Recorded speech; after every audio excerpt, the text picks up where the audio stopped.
La voz de la raza. El siguiente programa y los temas tratados en él son responsabilidad de su realizador. El informativo de Laboratorio Soluna. Mensajes, consejos y entretenimiento de la mano de la ciencia moderna y el saber popular. El informativo de Laboratorio Soluna. Dirige el doctor Jorge Holguín.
A las 9 de la noche, 2 minutos, damos inicio al informativo Laboratorio Soluna, en la voz de la raza, 1200 de la M, informativo de la salud integrativa, salud holística, énfasis en medicina natural, todos los días de 9 a 12 de la noche, repetición en simultánea por internet, en la emisora virtual del Laboratorio Soluna, www.solunaradio.com, repetición de las 3 horas de radio, cada día al otro día. Estamos realmente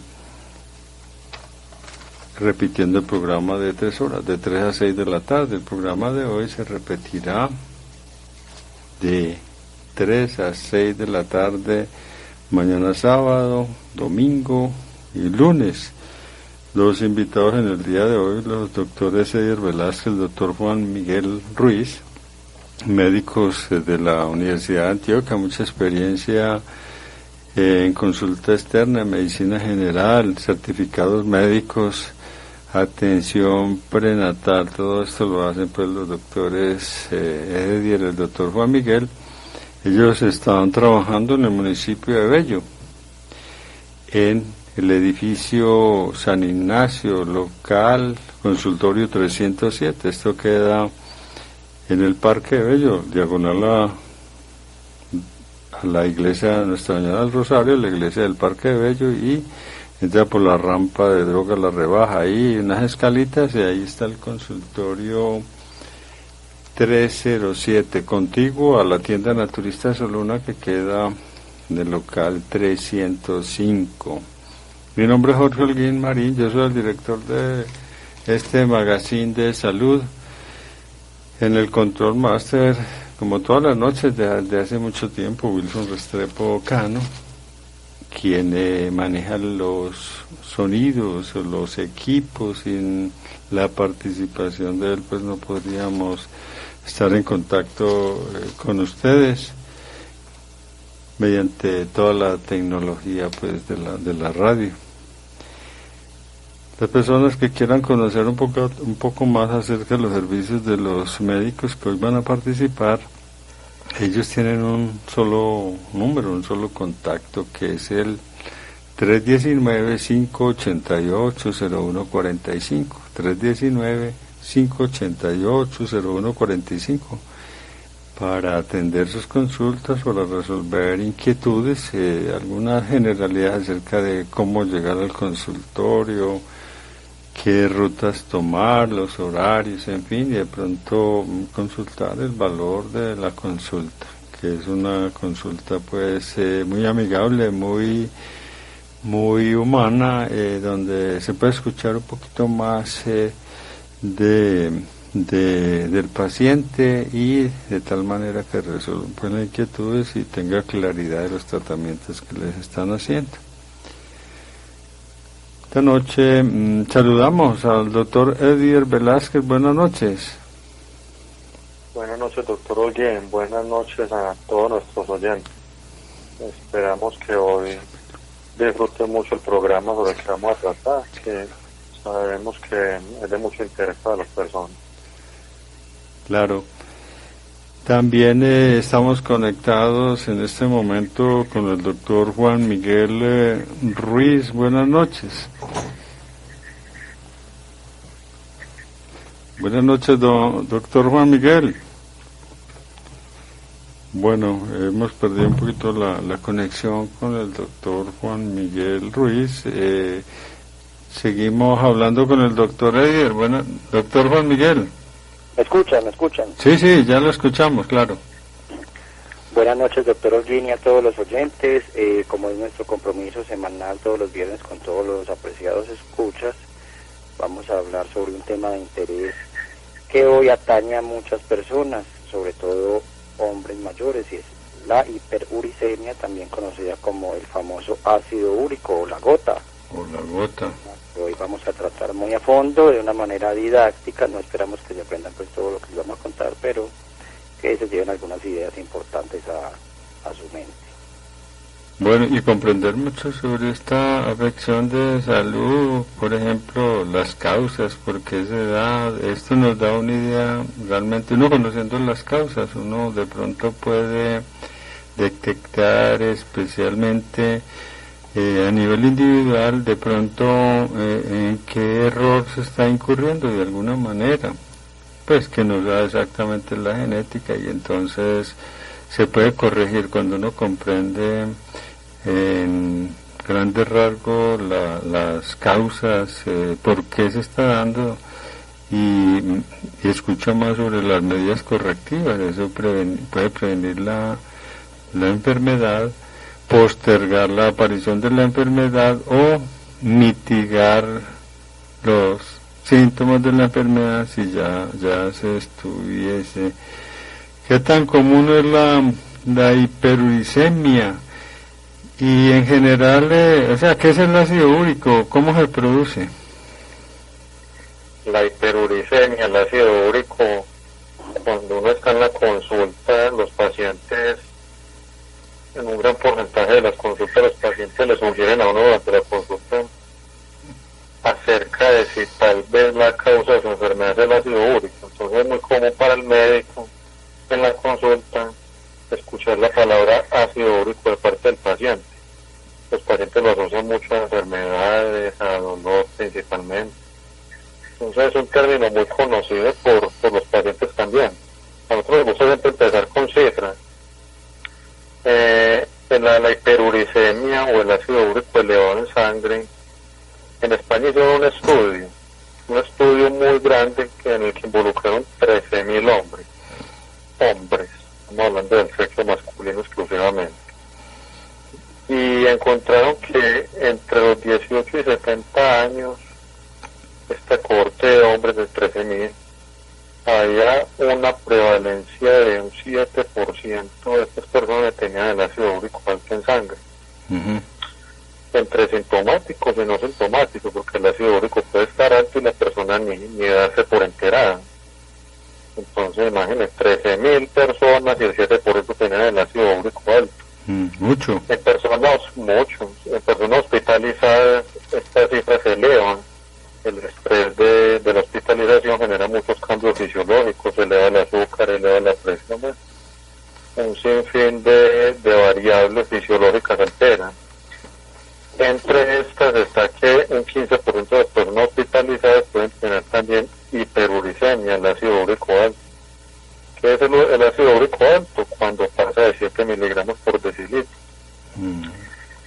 Se ha visto que en niños y en mujeres premenopáusicas, o sea, mujeres en edad fértil, es muy raro encontrar hiperuricemia. Es muy raro. Y cuando se encuentra, pues habrá que buscar si de pronto hay enfermedades genéticas, enfermedades metabólicas, porque es raro en niños y en mujeres en edad fértil, pues principalmente es en hombres. ¿Qué pasa con el ácido úrico? La gente dice, bueno, todo el mundo conoce el ácido úrico, pero no saben de dónde sale el ácido úrico, lo relacionan con las carnes, principalmente con las carnes. Ah, sí. ¿Cómo se produce? ¿Cómo se produce el ácido úrico? Bueno, vamos a la célula. La gente ha escuchado el ADN, y ahora en esta época del coronavirus más todavía. El ADN está dentro de todas las células. Entonces el ADN es como una espiral microscópica que está en el centro de la célula, que es donde está configurada toda la información genética de esa célula. Y cada célula tiene su información genética. Y nosotros estamos formados por millones de células. Entonces, estas cadenas que guardan la información son como el computador, que precisamente están en el núcleo de la célula. Y dentro de este núcleo encontramos las cadenas de ADN, una espiral. Cuando vemos esa espiral en microscopio electrónico, encontramos que estas espirales están formadas por, digamos, ladrillos, unidades más pequeñas de unas sustancias que llaman nucleótidos, que son bases nitrogenadas compuestas son nucleótidos compuestos de azúcar y bases nitrogenadas. Las bases nitrogenadas son las que se llaman adenina, guanina, timina, citosina, que son simplemente esto que mencioné. Son, digamos, los ladrillos que forman esa espiral, una escalera muy larga formada por pequeños ladrillos, entre ellos adenina, guanina, timina y citosina. En estas 4 bases nitrogenadas, con esto formamos las largas cadenas de ADN. 2 de ellas son purinas, o sea, la adenina y la guanina. ¿Por qué estamos hablando de eso? Porque el ácido úrico viene del metabolismo de las purinas, o sea, de estas 2 partes de estos 2 componentes del ADN, que son la adenina y la guanina. Entonces, cuando en la dieta ingerimos principalmente carnes, pescado, vegetales como espárragos, espinaca, brócoli, lácteos, café, bebidas oscuras, refrescos oscuros. Estos son altos en estas sustancias. ¿Qué ocurre? En el hígado y en el intestino principalmente, en otros lugares del cuerpo también, pero principalmente en el hígado y en el intestino hay una enzima que se llama xantina oxidasa.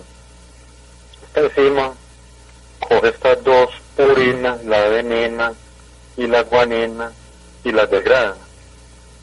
Al degradarlas las convierte en ácido úrico. Y el ácido úrico se encuentra principalmente, un 98% se encuentra unido al sodio, se encuentra como sal, como cristales. Un 98% entonces lo vamos a encontrar como urato monosódico, un 2% como ácido úrico. El ácido úrico, como su palabra lo dice, pues, es un ácido, obviamente. Entonces las personas dirán, bueno, este ácido se encuentra principalmente en el líquido sinovial, o sea, en el líquido que lubrica la articulación, en el plasma, en la sangre, y en el líquido extracelular. Entonces las personas dirán, bueno, si es un ácido, ¿cómo está en la sangre? Pero resulta que el ácido úrico es un ácido débil. ¿Qué significa un ácido débil? Que no es capaz de donar protones en tanta cantidad como un ácido fuerte. La gente asocia los ácidos a que un ácido lo cae sobre una superficie y degrada todo, ¿sí? Como el ácido clorhídrico, el ácido sulfúrico, el ácido yodhídrico, que estos son ácidos fuertes que al tenerlos en un laboratorio y se vierten sobre una superficie, inmediatamente se deshacen. quemarse o va a tener una reacción química brusca. El ácido úrico es un ácido débil, entonces no dona casi protones, entonces al tenerlo en sangre pues no va a causar problemas de acidemia, ni acidez en la sangre, ni va a dañar la sangre, ni los tejidos. Un ácido muy débil, la mayoría lo vamos a encontrar como sal en forma de cristales, entonces como urato monosódico, lo vamos a encontrar unido al sodio normalmente. ¿Qué pasa con este ácido úrico? Normalmente los metánolos tienen elevado. Cualquier sustancia química tiene un punto en el que cuando sobrepasa cierta concentración se precipita. Entonces cuando hablamos de hiperuricemia ya sabemos de dónde viene el ácido úrico, de dónde hiperuricemia. La hiperuricemia es ocurrida en un punto en donde el urato monosódico precipita. Entonces cuando la concentración en sangre es de 7 miligramos por decilitro, estas sales, como ya dije, el 98% la vamos a encontrar en forma de cristales, que al microscopio se ven como agujas, se precipitan. Entonces de menos de 7 miligramos por decilitro está disuelto en la sangre, fluye normal, no se acumula en ningún lado. Cuando pasa de 7 miligramos, inmediatamente esos cristales precipitan. ¿Cómo se puede entender esto más fácil? Tranquila, es muy fácil porque una persona coge un vaso de agua y puede empezar a echarle sal poquito y la disuelve, y la sal se disuelve, y le echa más y se disuelve, y le echa más y se disuelve, y le echa más y se disuelve. Llega un momento en que le echa más y empieza a caer. Se sobresatura. Se precipita, correcto. Entonces ya tiene tanto urato monosódico en sangre que ya empieza a precipitar, y empieza a precipitarse en articulaciones, en arterias, en los riñones, en la piel y en todos los órganos del cuerpo humano. Entonces este ácido úrico, ya dije, es asintomático en la mayoría. Las personas que tienen el ácido úrico elevado tienen una prevalencia de artritis gotosa, porque es como la principal, la afección que más conoce la gente, digamos que es como lo que más ocurre, la artritis gotosa, que se le hincha una persona una articulación de un momento a otro, la rodilla, el primer dedo del pie, y empieza a inflamarse. ¿Por qué? Porque se precipitó. Las personas que tienen el ácido úrico elevado, aproximadamente entre un 2 y un 13% van a tener crisis de artritis gotosa. Y en general en la población la gente puede tener crisis de artritis gotosa entre un 1.3 y un 3.7%. O sea que en la población general entre un 1.3 y un 3.7% van a tener artritis gotosa. ¿Por qué? Porque el ácido úrico elevado en sangre asintomático es muy alto. Ahorita comentamos que entre 13.000 personas que estudiaron, habían un porcentaje de un 7% que lo tenían por encima de 7 miligramos por decilitro. Doctor Edier, bueno, usted está hablando ya del ácido úrico, cómo se produce, pero llegando a este punto concretamente, entonces, ¿cuál es la diferencia o qué es la gota? ¿Cuál es la diferencia del ácido úrico y la gota? ¿Y qué es la gota? ¿Y cómo se manifiesta? Bueno, realmente la gota, doctor Holguín, es la expresión sintomática de una hiperuricemia, es decir, el ácido úrico se ha elevado tanto que produce lo que se llama artritis gotosa, la cual es la mayor complicación en cuanto a síntomas de cuando se eleva mucho el ácido úrico. Entonces, lo que explicaba el doctor Edier, que los uratos monosódicos se acumulan a nivel articular y también se pueden acumular cuando están en excesiva expresión en la sangre en tejido conectivo, lo que forma los llamados tofos. Y los tofos, pues ya vamos a explicar un poquito lo que significan.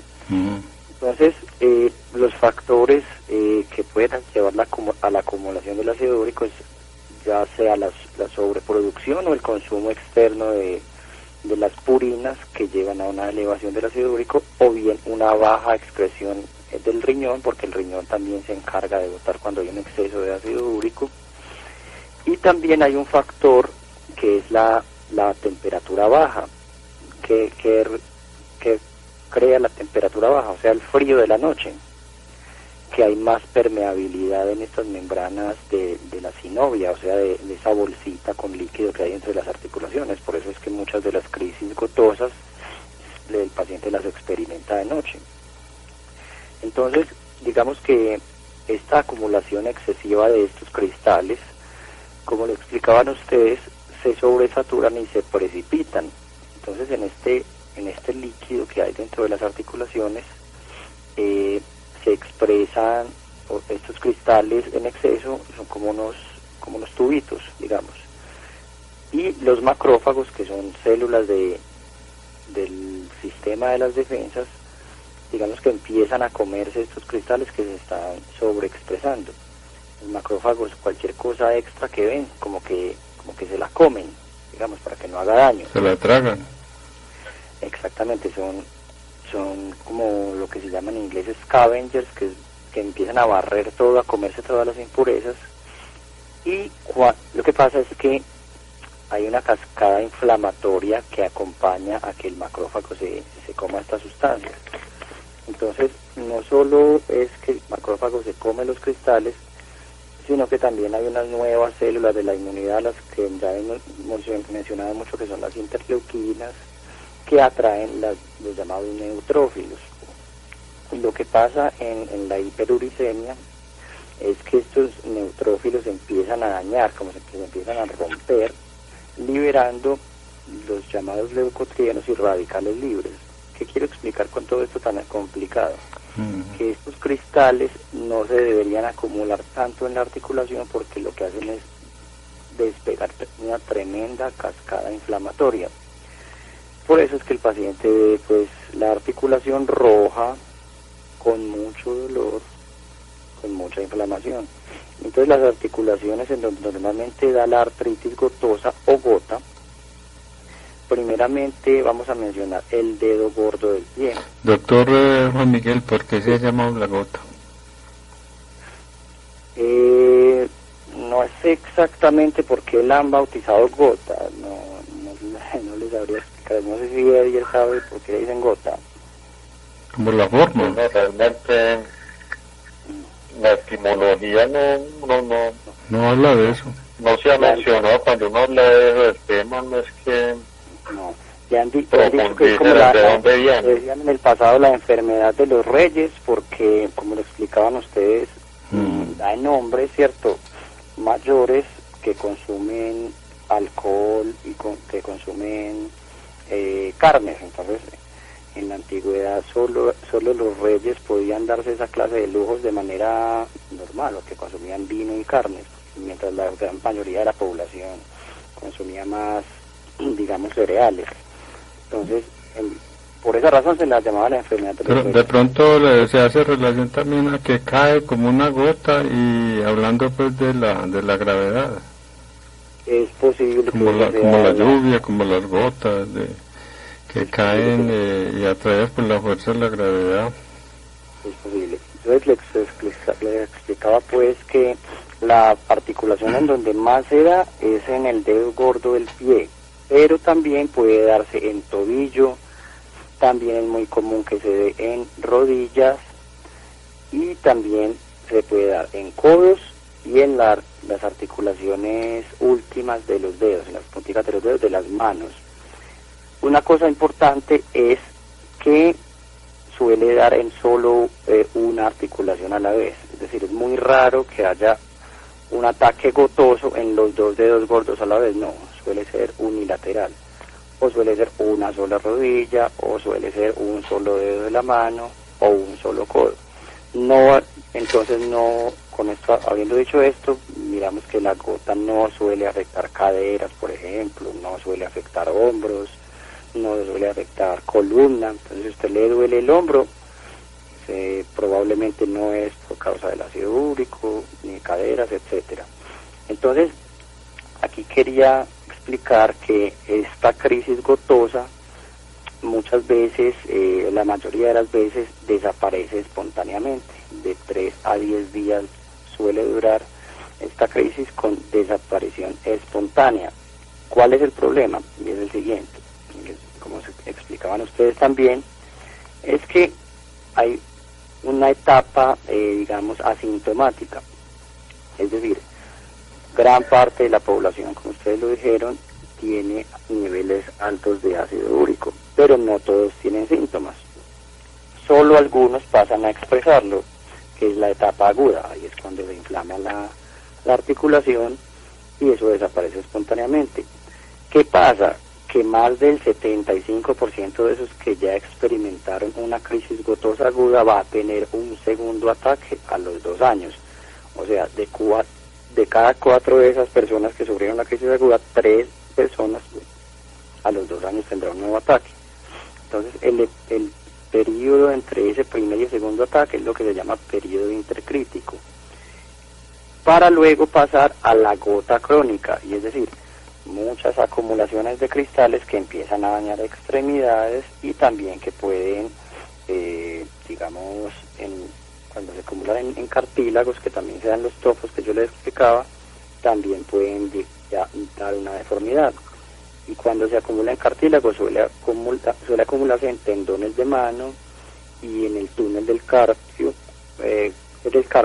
confundiéndose con un síndrome del túnel del carpo, y es que el ácido úrico también se puede acumular en esa zona.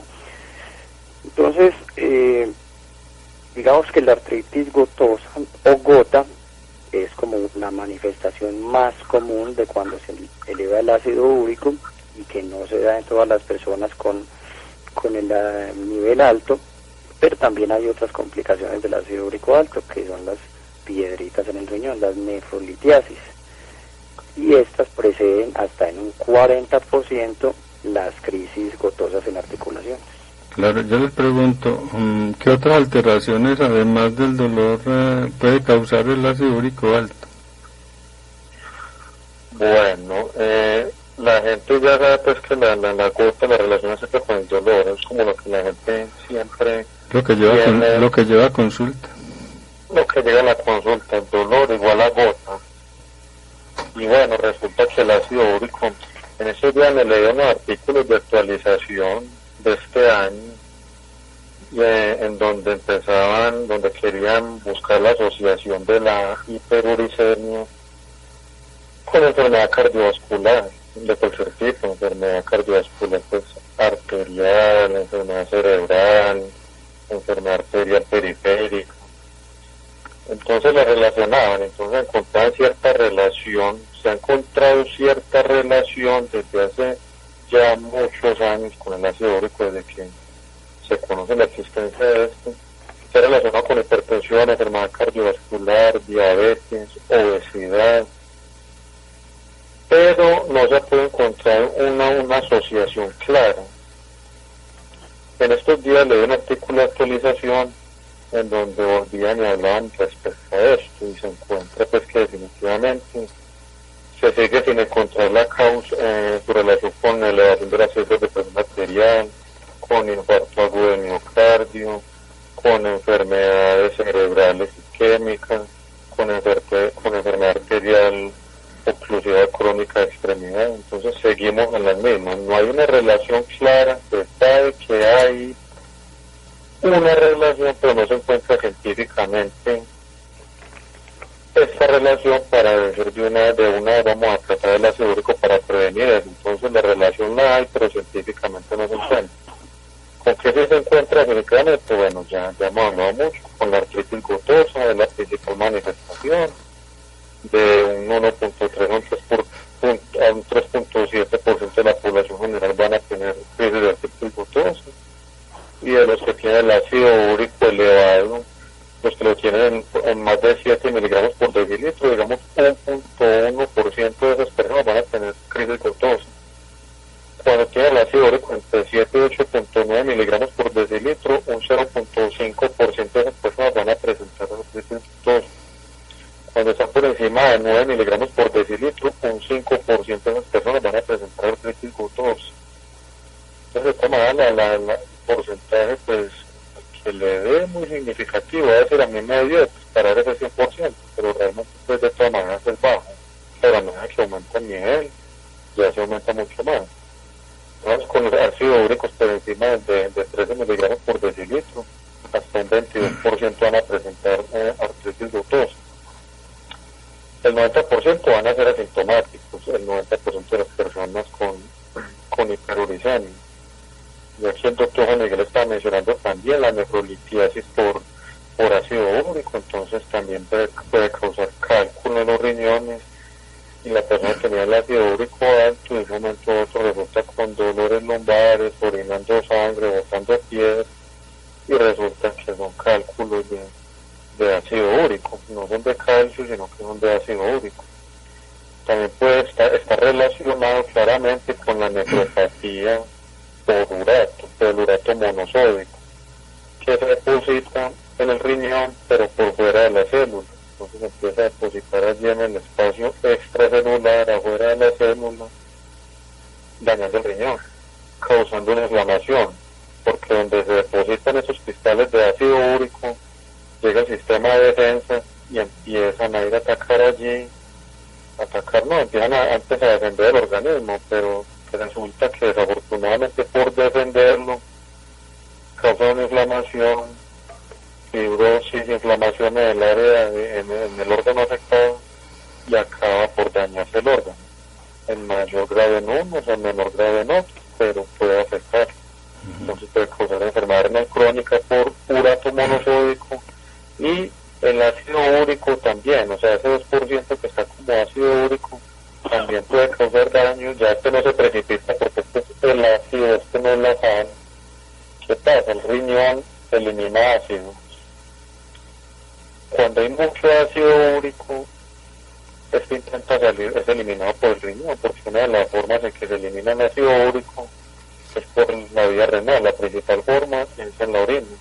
Cuando hay demasiado ácido úrico, ya alguna vez cuando hablamos de enfermedad renal crónica explicamos que el riñón tiene una cantidad de tubería por dentro, que es la que va sacando la orina hacia una tubería más grande hasta que por fin la eliminamos del organismo.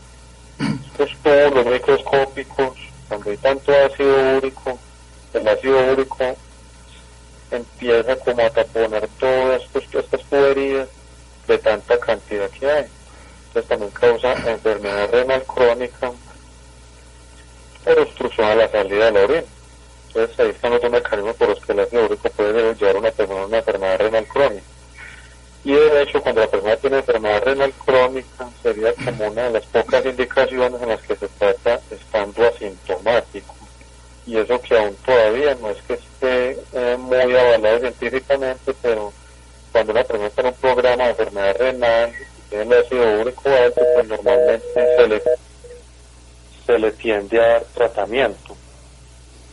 Claro. ¿Qué se encontró? ¿Qué sí se encontró en roedores? En los roedores murinos sí se encontró que el ácido úrico elevaba la presión arterial. Pero han querido encontrar la relación en el ser humano. Con los seres humanos. Y no se ha podido encontrar que el ácido úrico, al bajarlo, al darle tratamiento, baje la presión en personas hipertensas. O sea, pero es común que el ácido úrico esté en alta concentración y ser al mismo tiempo hipertenso. Hay una relación, o sea, se encuentra demasiado esta relación. Sí, y por los mismos medicamentos también que pueden elevar el ácido úrico. Por ejemplo, una persona que tome los diuréticos, por ejemplo, estos hacen que la persona eleve el ácido úrico. Entonces, por eso en personas hipertensas se puede encontrar el ácido úrico elevado por los mismos diuréticos. Doctor para que se retenga ácido úrico y elimine otros desechos.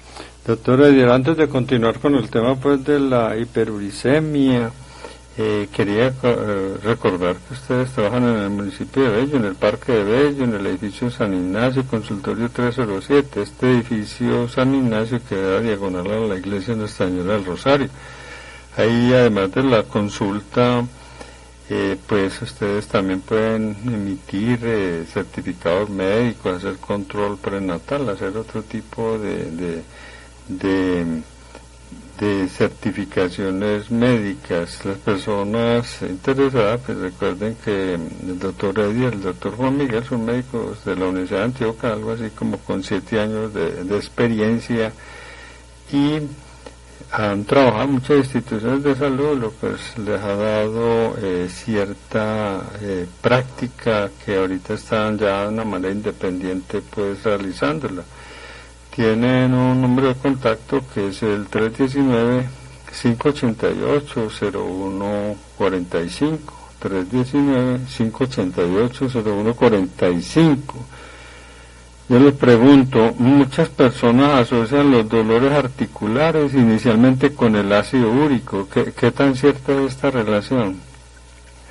Sí, a ver, doctor Holguín, muchas personas dicen, me dolió la rodilla, será ácido úrico, me dolió este dedo, será ácido úrico, y para eso entonces sería bueno como ahondar un poquito sobre cuando el ácido úrico ataca las articulaciones, cómo es ese cuadro clínico.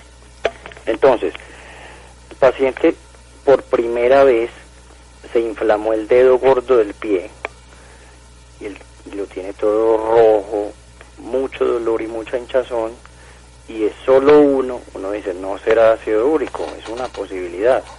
O de pronto se inflamó una sola rodilla, especialmente lo sospechamos en hombres, como lo explicábamos, en hombres, digamos, de 40, 50 años.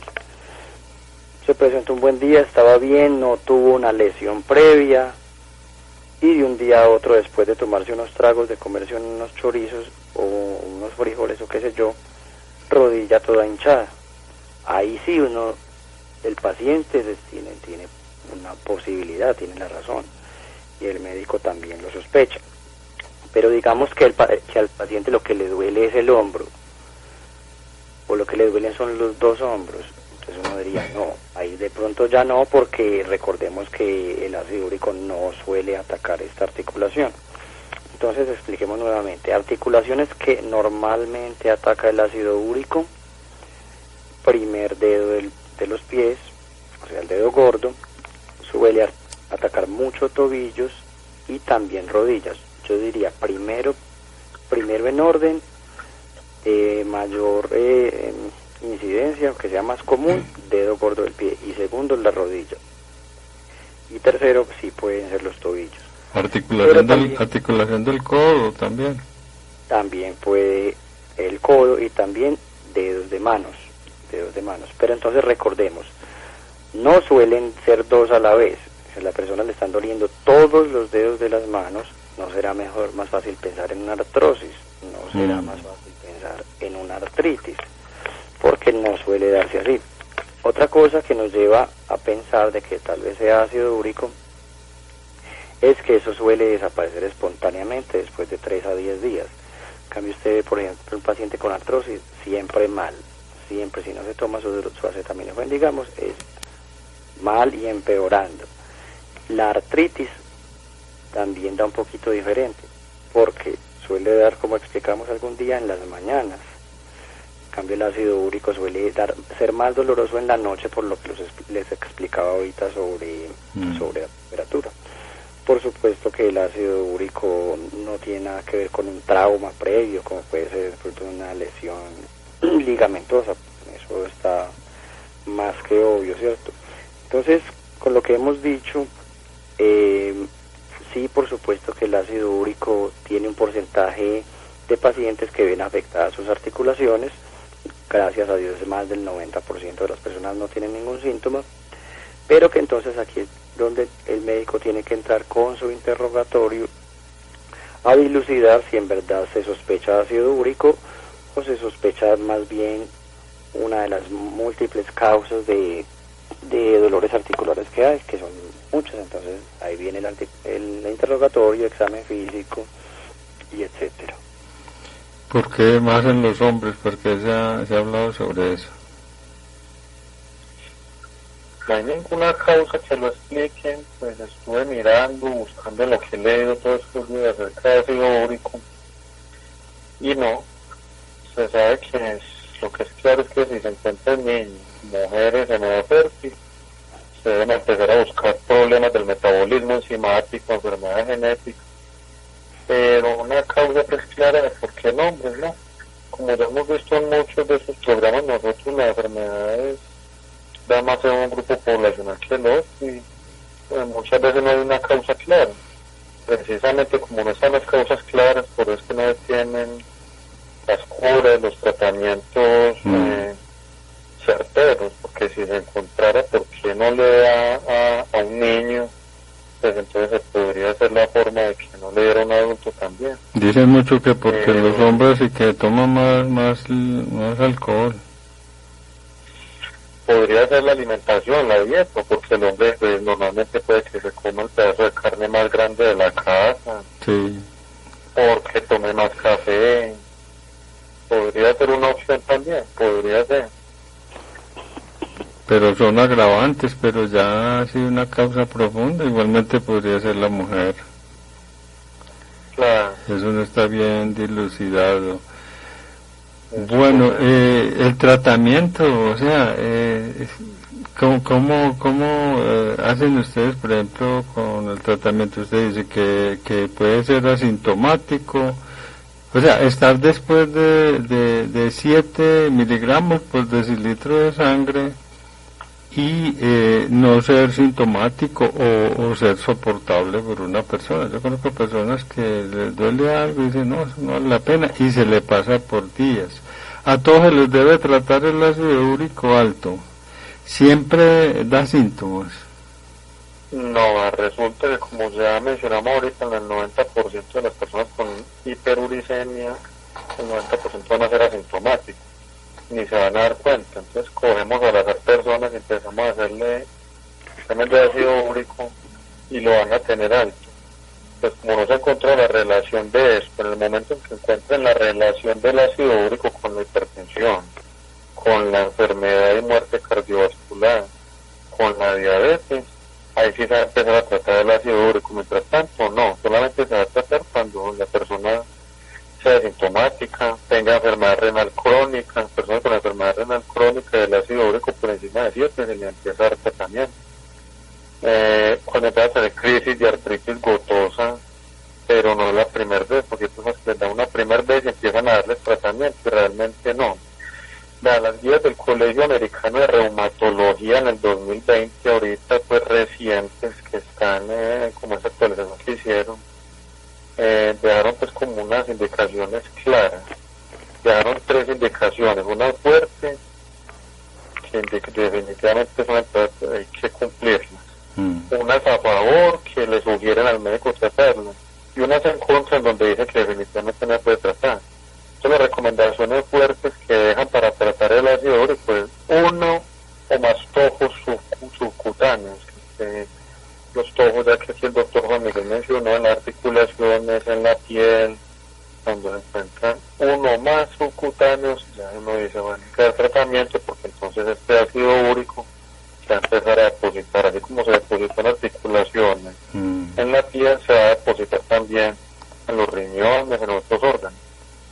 Cuando hay daño radiográfico, atribuirle a la gota. Cuando uno llega una persona con gota, le hace una radiografía y encuentra que hay erosiones, por ejemplo, en las articulaciones, que se sabe que es por el ácido úrico, que ya empiezan a hacerse estudios de líquido sinovial, y se encuentra que tiene el ácido úrico alto, y uno encuentra que hay erosiones, calcificaciones, de la articulación se está dañando ya por el ácido úrico, entonces hay que darle tratamiento.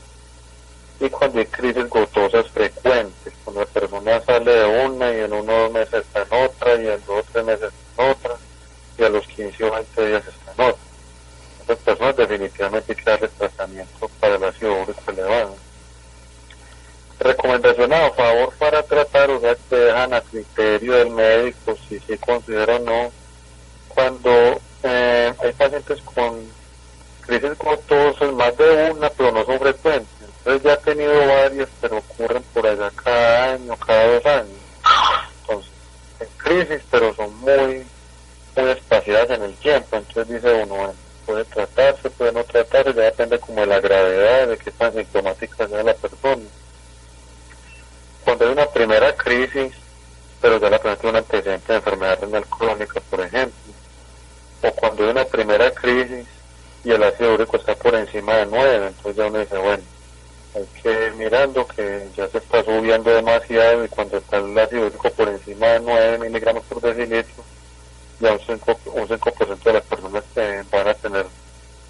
van a presentar crisis glucosa. Entonces en esas personas con una sola crisis y el ácido úrico en más de 9, uno también considera de pronto tratarlo.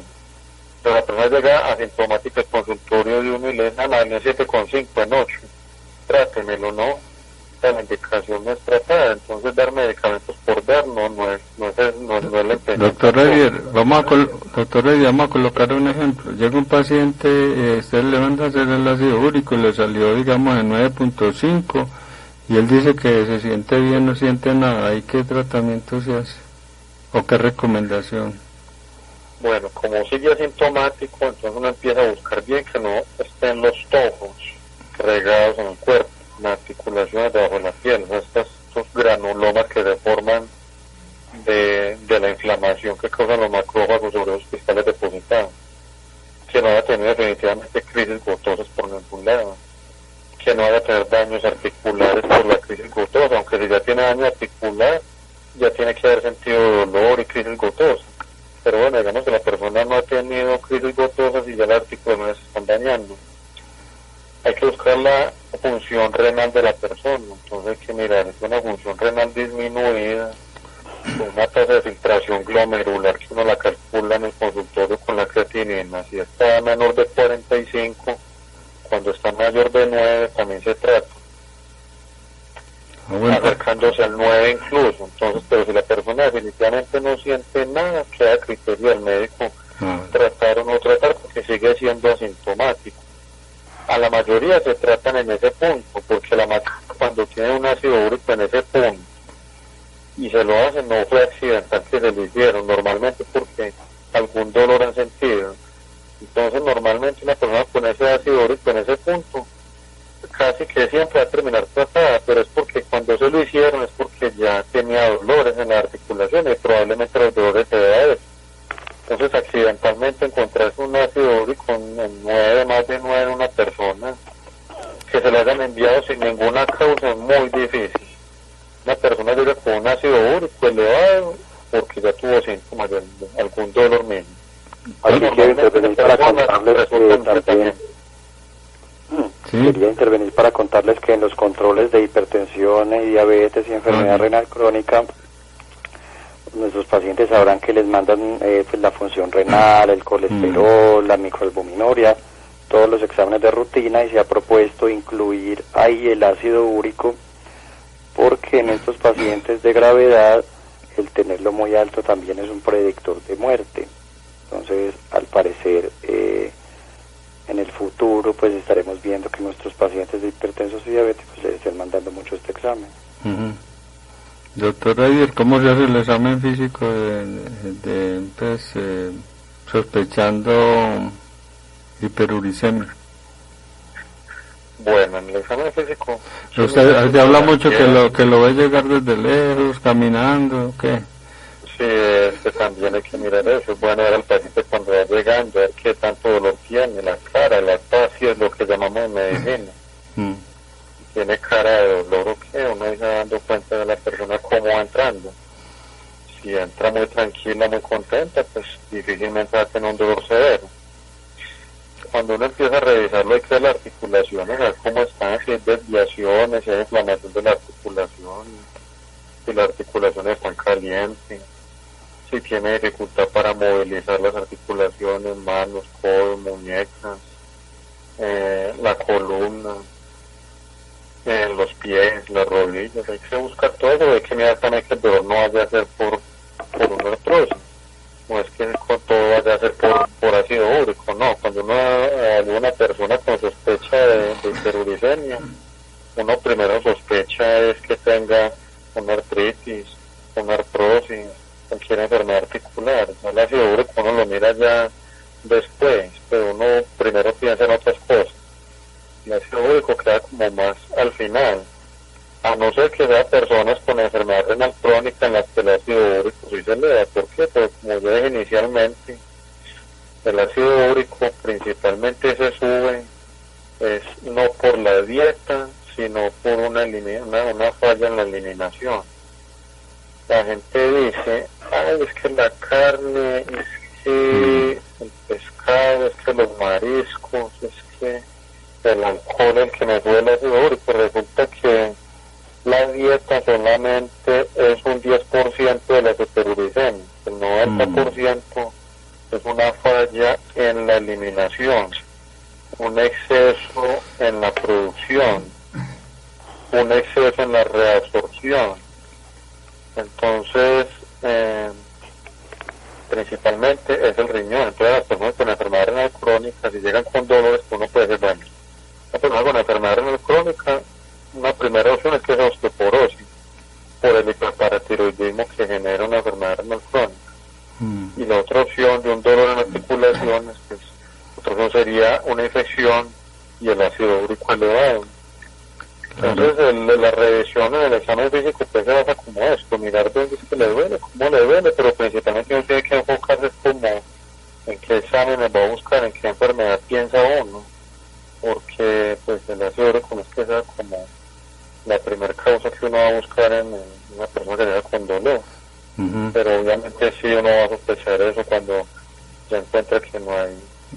Doctora, usted estaba hablando de las carnes, ¿no? Y hay todo el mundo habla de eso, ¿no? Es que come mucha carne, en fin. Además de las carnes, ¿por qué otras razones se aumenta el ácido úrico? Bueno, sí, doctor, efectivamente, además, más importante que las carnes parece ser el alcohol en cuanto a las dietas. El alcohol. Así es, porque la cebada de la cerveza pues también puede aumentar el ácido úrico y otros tipos de alcohol fuerte. Entonces se preguntará el paciente, yo me tomo 2 cervezas semanales, ¿eso tiene un riesgo alto para aumentarme el ácido úrico? Probablemente no, porque esto tiene unos números. Y se ha dicho más o menos que 6 a 7 tragos fuertes semanales, esto sí puede elevar el ácido úrico. ¿Y a qué me refiero con 6 o 7 tragos Pero fuertes? no solamente la cebada, porque ¿y los otros también o qué?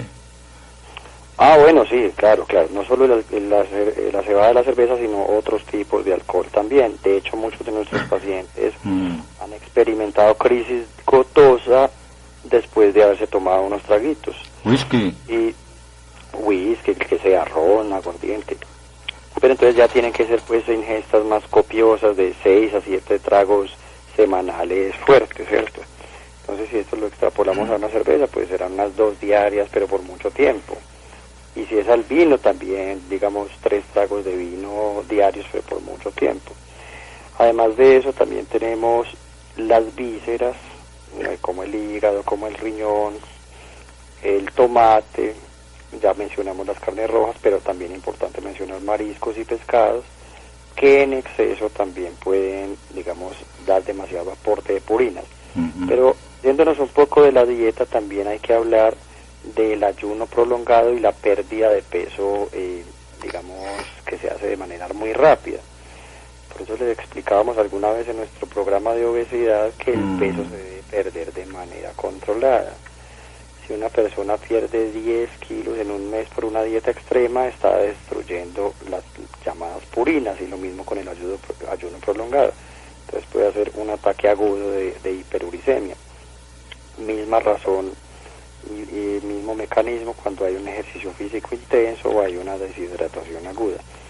Pero también quisiera detenerme en el síndrome metabólico. Recordamos estos pacientes de síndrome metabólico, pues que tienen un poco de resistencia a la insulina, que digamos son un poco gorditos, que no hacen nada de ejercicio, también tienen un riesgo aumentado porque disminuye un poco la excreción a nivel renal.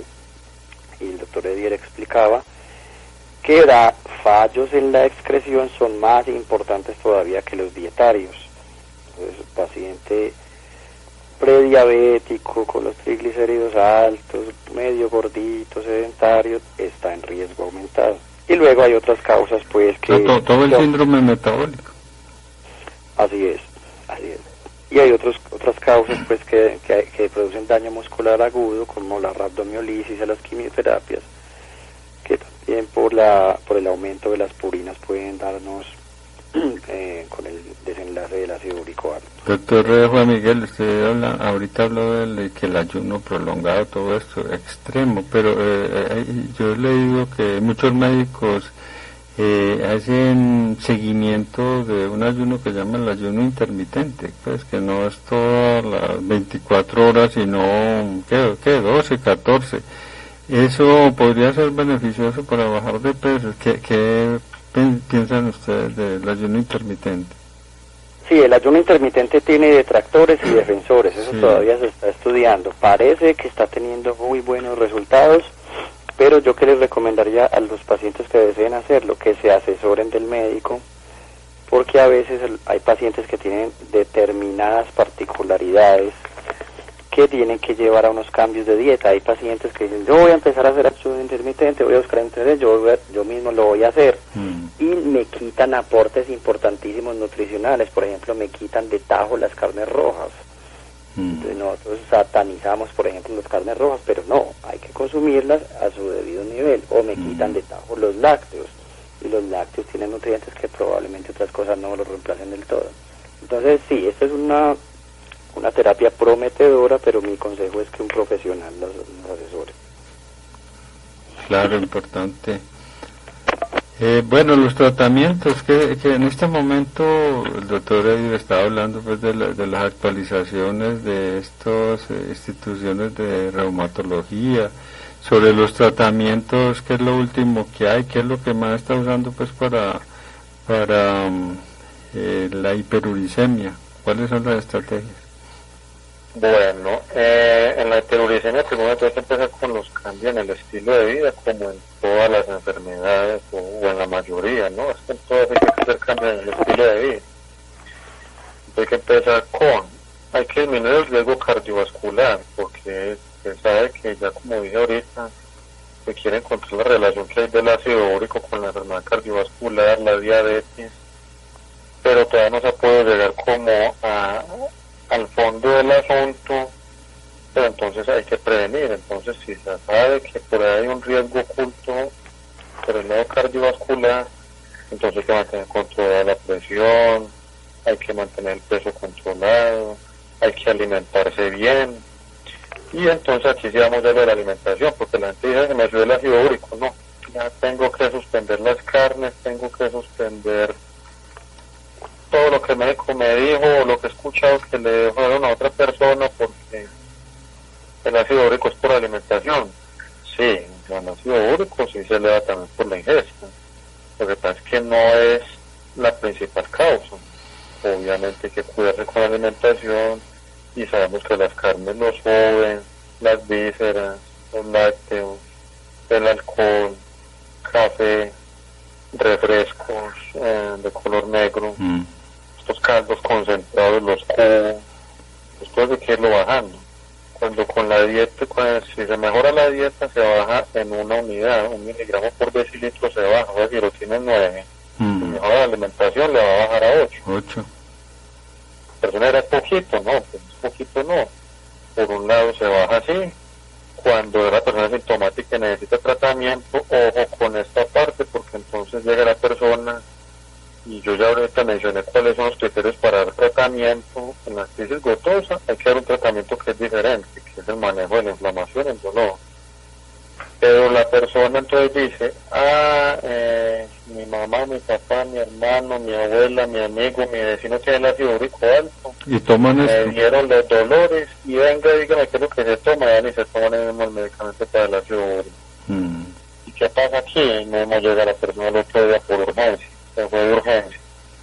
Y entonces, ¿cómo hace que el medicamento para el ácido úrico lo dices de urgencias? ¿Por qué lo dices de urgencias? Por el dolor, se lo aumentó. La crisis que tenía, de pronto le estaba pasando, y se tomó el medicamento para el ácido úrico, y le empeoró la crisis, se la aumentó, se la prolongó. ¿Qué pasa? Cuando se va a dar tratamiento para las crisis gotosas, el médico primero le va a dar un tratamiento entre unos 6-12 meses para desinflamar. Hay que desinflamar, quitar el dolor, de modo que al momento de iniciar el tratamiento para bajar los niveles de ácido úrico, no haya ninguna inflamación. No es que los niveles de ácido úrico se van a bajar en los 6-12 meses, no, el medicamento para la inflamación se deja unos 6-12 meses. Cuando yo no vea que la inflamación bajó, 1 mes, 2 meses por ejemplo, ya empiezo a darle tratamiento para bajar el ácido úrico. Entonces, por eso muchas personas con una primer crisis de artritis gotosa se van para donde su vecino que tiene el ácido úrico alto, se toman eso y terminan el otro día en urgencias por el dolor. Entonces, por eso no se puede, porque cuando se baja el nivel del ácido úrico durante la inflamación, se precipita o se prolonga la crisis gotosa. Entonces, no se puede tomar el medicamento para el ácido úrico durante la crisis, sino cuando ya está estable el dolor, sin inflamación, nada de eso. Bueno, entonces hay unos medicamentos que intervienen en, cuando yo mencioné ahorita inicialmente, una enzima que se llama la xantina oxidasa, que está principalmente en el hígado, en el intestino, que es la que dobla estas purinas, o sea, estas partes del material genético, del ADN de las células de lo que ingerimos, y lo degrada, lo convierte en ácido úrico. Cuando se inhibe esta enzima, hay unos medicamentos que inhiben esta enzima, entonces le damos el tratamiento, se inhibe esta enzima, entonces ya no hay tanta producción de ácido úrico. Entonces ahí tenemos los primeros que disminuyen la producción de ácido úrico. Tenemos otros que son los úricos que favorecen la eliminación del ácido úrico por la orina, porque el ácido úrico se aumenta en la sangre principalmente por fallas en la eliminación por parte del riñón. Ahora, si hay un riñón que está fallando, una enfermedad renal crónica avanzada, o hay nefrolitiasis, o sea, cálculos renales, estos úricos no van a servir, porque si no hay un riñón que esté funcionando bien, pues cómo lo vamos a poner a eliminar algo que pues de por sí ya el riñón está fallando. Entonces hay que buscar otras alternativas. Cuando ya hay falla renal y no se pueden los inhibidores de la xantina oxidasa ni los úricos, entonces ya pasamos a otros medicamentos, uno se llama la rasburicasa. Eso no inhibe la producción de ácido úrico, no, el ácido úrico sigue su producción. ¿Qué pasa? Que con este medicamento rasburicasa se activa una enzima que favorece la oxidación del ácido úrico hacia alantoína, un producto que se puede eliminar, que es más hidrosoluble, se disuelve más y se puede eliminar más fácilmente. Entonces, este es como otro de los medicamentos que hay y se utilizan personas con enfermedad renal. Cuando tenemos una persona con enfermedad renal establecida ya por ácido úrico, ya entonces hay que dar tratamientos más avanzados, tratamientos con bicarbonato, buena hidratación, medicamentos para favorecer la diuresis. Entonces ya son tratamientos más avanzados que ya dependiendo pues del grado de enfermedad de la persona se van instaurando cada vez más. ¿Alguna vez se puede remitir a cirugía? Los tofos. ¿Cómo? Cirugía. Cuando son demasiado grandes pues las manifestaciones de los concentraciones de cristales de urato monosódico. Estaba preguntando pues con el doctor Juan Miguel. Sí, doctor Olguín, efectivamente. ¿Sí? Sí, pero es que nos desconectamos con el doctor Eddy. Sí, está entendiendo. O sea, que a veces se ven como ciertas malformaciones y...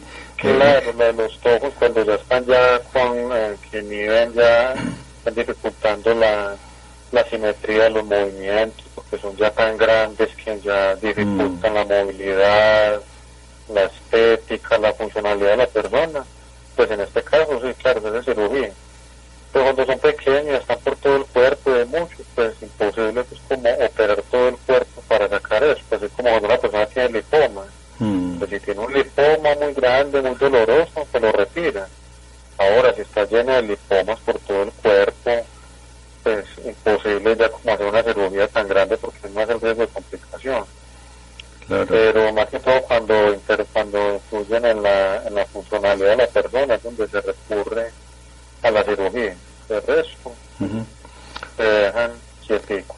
Bueno, se ha hablado últimamente lo del COVID y hay uno de estos medicamentos asociados. Pues lo mencionamos, pero obviamente pues no siempre van a automedicarse con esto. Recuerde que hay algunos medicamentos, el doctor incluso mencionó uno muy actual, pero hay otro pues que sería prescrito por el médico, que es la colchicina. ¿Qué estudios hay? Si es verdad que es un gran antiinflamatorio pues para el COVID. Eso no han escuchado algo de eso.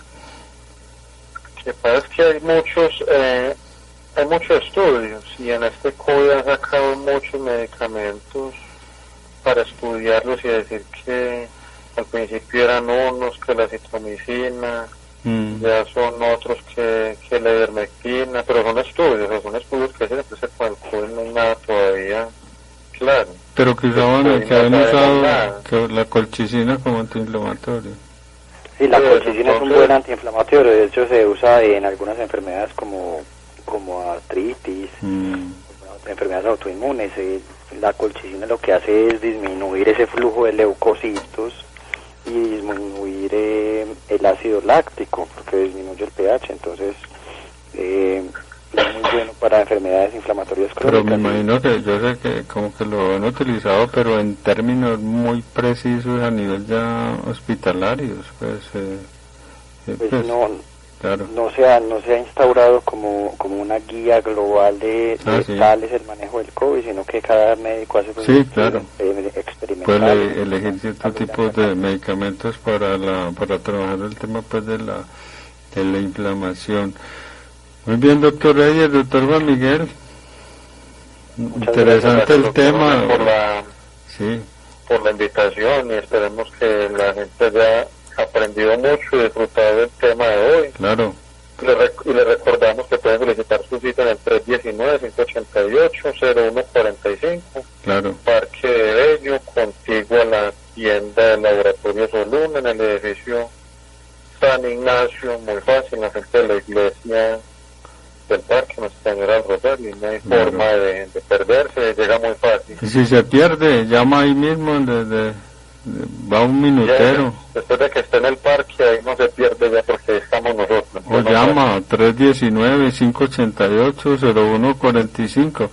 Doctor Juan Miguel, ¿cuál es el teléfono? El teléfono, señores, es 319-588-0145 y están muy bienvenidos. Muy bien, cualquier inquietud pueden llamar, agendar su cita y muy interesante, muy pedagógico pues el programa. Yo sé que de alguna manera es una herramienta, un apoyo, la información da prevención, esa es la idea.